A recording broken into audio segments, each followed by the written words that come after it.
پوری رات بہت مزے سے گزری میری. وہ پوری رات کروٹیں بدلتی رہی. صوفے کے بالکل اوپر اے سی لگا تھا جس کی وجہ سے وہ وہاں ہوا نہیں لگتی تھی. اے سی میں کچھ خرابی بھی تھی. سائلہ بار بار ٹرپ جاتا تھا جس کی وجہ سے کمرہ بھی کچھ خاص ٹھنڈا نہیں ہوتا تھا. رات کے 2 بجے وہ صوفے پر چڑھ کر کھڑکی اے سی کی کھلی پٹ کے آگے کھڑی اپنی گرمی مٹا رہی تھی. اس وقت مجھے ٹرپ ہوتا اے سی اتنا پیارا لگا تھا کہ میں نے دل میں عہد کر لیا تھا کہ 4 مہینوں سے جو جالیاں صاف نہیں کی تھی صبح پہلی فرصت میں یہ کام کروں گا. اس کی قسمت خراب تھی, بہت زیادہ خراب. وہ اے سی کے آگے کھڑی تھی کہ لائٹ کو حیا آ گئی اور پھر ڈز. انسان نہیں رہا. یہ جملہ کئی بار سنا تھا مگر مطلب آج سمجھ میں آیا ہے. کوئی مروت اور انسانیت کی چیز نہیں ہے اس گیدڑ میں. زیادہ نہیں تو کم از کم اپنی بیوی ہونے کا ہی لحاظ کر لیتا. میں ساری رات گرمی میں مری ہوں اور خود وہ خراٹے لے رہا تھا. دل تو کر رہا تھا چٹکی لگا دوں اس کی ناک پر. اور پھر یہی کافی نہیں تھا. اب وہ ایسے پھیل کر اسٹیج پر بیٹھا ہے جیسے اس کے باپ کی جائیداد ہے. ہاں ٹھیک ہے ولیمے پر خرچہ تایا نے کیا تھا مگر پھر بھی تھوڑی تو جگہ دے موٹا بدتمیز انسان. حیا شیرو نے منہ دکھائی میں کیا دیا تمہیں. آواز میری ممانی کی تھی. دنیا جہاں کی معصومیت اپنے چہرے پر لا کر میں کچھ کہنے لگی تھی جب وہ ہتھیاروں سے لیس میدان میں کود پڑا. 1000 دفعہ دیکھے گئے منہ پر منہ دکھائی کون دیتا ہے ممانی جان. کاش میں اسے گنجا کر سکتی. کاش میں اس کے بڑے دانت توڑ سکتی اور وہ چپٹی ناک توڑ مڑوڑ کر کاش میں اس شیر خان کا گلا دبا سکتی. کاش. رسم ہوتی ہے بیٹا لیکن کوئی بات نہیں, ضروری تو نہیں. ویسے بھی وہ لاپرواہی سے کندھے اچکاتی اسٹیج سے اتر گئی تھیں اور میں انہیں گھور کر رہ گئی. یہی اگر میری شادی خاندان سے باہر ہوتی اور میرا شوہر مجھے منہ دکھائی نہ دیتا تو یہی ممانی جان منہ میں انگارے لیے پھرتی. مگر قسمت کی خرابی تھی. میری شادی خاندان میں ہوئی تھی اس موٹے گیدڑ کے ساتھ. مجھے رونا آ رہا تھا بہت زیادہ. نکاح پر جس طرح وہ اپنے باپ کا مال سمجھ کر صوفے پر پھیل کر بیٹھی تھی تو اب میرا بھی حق تھا کہ میں بھی پھیل کر بیٹھتا. اب وہ الگ بات ہے کہ کوٹ پینٹ کی وجہ سے میں زیادہ پھیل کر نہیں بیٹھ سکتا تھا مگر کوئی نہیں, چلتا ہے. خاندان کی سیاسی عورتیں جو میاں بیوی کے پرسنل معاملات میں کافی حد تک دلچسپی رکھتی ہیں, ممانی جان انہی سیاسی عورتوں میں سے ایک تھیں. آج بھی انہوں نے اپنا کردار بخوبی نبھایا. مطلب بندہ سوچے اس کی شکل میں ہے کیا جو منہ دکھائی دوں. وہی چینیوں کی طرح اندر تک دھسی آنکھیں اور وہ چھوٹی موٹی ناک جسے بچپن میں وہ میرے کپڑوں سے صاف کرتی تھی. ناک کے نیچے وہ ٹیڑھے میڑے دانت. سوری اللہ جی وہ اتنی بری نہیں ہے مگر دیکھیں میرے ساتھ ناانصافی ہوئی ہے. غصہ کہیں تو نکالنا ہے نا. میری چھٹی حص مجھے خبر دے رہی ہے کہ وہ بس ابھی رونے بیٹھ جائے گی. ولیمے کے دن بیوی شوہر کی ذاتیوں سے تنگ آ کر بھرے مجمع میں رونے لگ گئی. واو. خیر وہ ڈھیٹ ہے نہیں روئے گی. حیا در ڈھیٹ, شیرو دا مہا ڈھیٹ. Nice couple dear. آخ تھو. میرے دن یوں ہی گزر رہے تھے اچھے خاصے. بس راتیں اس تنگ صوفے پر تاریک تھیں. وہ موٹا سانڈ مجھے ذلیل کرنے کا کوئی موقع ہاتھ سے نہیں جانا دیتا تھا. حالانکہ میں تو کچھ کرتی بھی نہیں تھی. میں کچھ کرتی ہوں بھلا. میں کچھ کر سکتی ہوں بھلا. ہر گھر میں کسی پھوپھو خالہ یا چاچو کا ایک بچہ ایسا ہوتا ہے جسے نئی شادی شدہ جوڑوں کے بیچ گھسنے کا بہت شوق ہوتا ہے. ہمارے خاندان میں ایسے بچے کا کردار حشام بھائی, شیرو کے بڑے بھائی کے بیٹے حمزہ نے ادا کیا. میں آج چاچو چاچی کے ساتھ سوؤں گا. اس کے اعلان پر سب نے دانت پیس کر اسے دیکھا تھا مگر مجھے کوئی اعتراض نہیں تھا. میں تو ویسے بھی شیرو کی مہربانیوں سے صوفے پر سوتی تھی. جنگلی جانور بری بات ہے بیٹا. بڑی تائی کا کمنٹ. شیرو نے اٹھا باہر پھینکا ہے. گلے سے تو خیر آپ بھی اسے نہیں لگاتی پیاری بھابھی جان. کوئی نہیں بچہ ہے لے جاؤ, سو جائے تو واپس لے جانا. آخری حل یہ نکلا تھا جس پر کسی کو کوئی اعتراض نہیں تھا. ہمیشہ کی طرح میں صوفے پر لیٹ گئی جبکہ شیرو حمزہ کے ساتھ بیڈ پر مر کر چلتا وہ پنکھا اور ٹرپ ہو چکا اے سی. یا الہی صبر دے مجھے. رات جیسے تیسے گزر گئی. قیامت صبح اٹھی تھی جب ناشتے کی میز پر حمزہ نے بآواز بلند اعلان کیا کہ چاچی صوفے پر سوتی ہیں. دیکھو بچے اگر کوئی اور موقع ہوتا تو میں تمہیں سینے سے لگاتی, تمہارے گال چومتی, مگر اس وقت میرا دل کیا تمہیں یہیں اڑا دوں. تمہیں منہ بند نہیں رکھ سکتے. کیوں ہے؟ ارے یہ کیا بات ہوئی؟ بھائی کے کمرے کا تو اے سی بھی خراب ہے, آپ کو گرمی نہیں لگتی کونے میں؟ کیا بات ہے بچے, کوئی لڑائی ہوئی ہے شیرو کے ساتھ؟ شیرو. وہ مزے سے ناشتہ ختم کر کے اپنا بیگ اٹھا کر بھائی کی طرف بڑھ گیا تھا اور ساتھ ہی کہہ گیا حیا جلدی آ جاؤ, میں آفس کے لیے لیٹ ہو جاؤں گا ورنہ. بس وہ معاملہ سنبھال چکا تھا. سب سکون سے ناشتہ کرنے لگے. کیوں نہ, ہمارے درمیان سب نارمل تھا. اچھے بچے تھے بھائی ہم. حمزہ کو ساتھ سلانے میں مجھے کوئی اعتراض نہیں تھا مگر وہ سالہ لاتے بہت مارتا ہے, مگر کیا کر سکتے ہیں, سلانا پڑا اسے. اگر میز پر ہونے والے واقعے کا پہلے اندازہ ہوتا مجھے تو یقیناً میں حیا تو جنگلی بلی کو بیڈ پر برداشت کر لیتا مگر مجھے اندازہ نہیں تھا. مگر خیر میں نے ایک کول ہیرو کی طرح خاموشی سے بات سنبھال لی. ہوا جو میں کول ہیرو.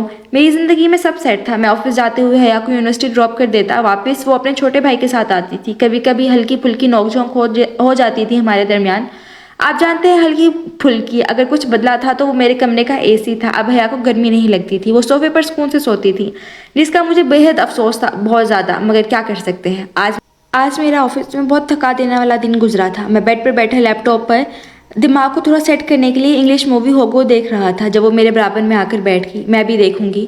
اپنے لیپ ٹاپ میں دیکھ لو. مجھے اس کے یوں بیچ میں دخل اندازی اچھی نہیں لگی تھی. چارج نہیں ہے وہ, میرا مسئلہ نہیں ہے یہ. کیا مصیبت ہے, دیکھنے دو نا. وہ جھنجھلائی تھی. میں نے شرافت سے پاس رکھا تکیا اسے پکڑایا اور صوفے کی طرف اشارہ کر دیا. مجھے اس پر تھوڑا سا رحم آیا تھا, مگر ابھی مجھے بہت سے حساب چکانے تھے. نہ وہ بچپن میں میری کتابیں چوری کرتی, میرے جوتے چھپاتی, سب سے ڈانٹ پڑواتی, اور بھی کچھ نہ کرتی تو یہ وقت نہ آتا.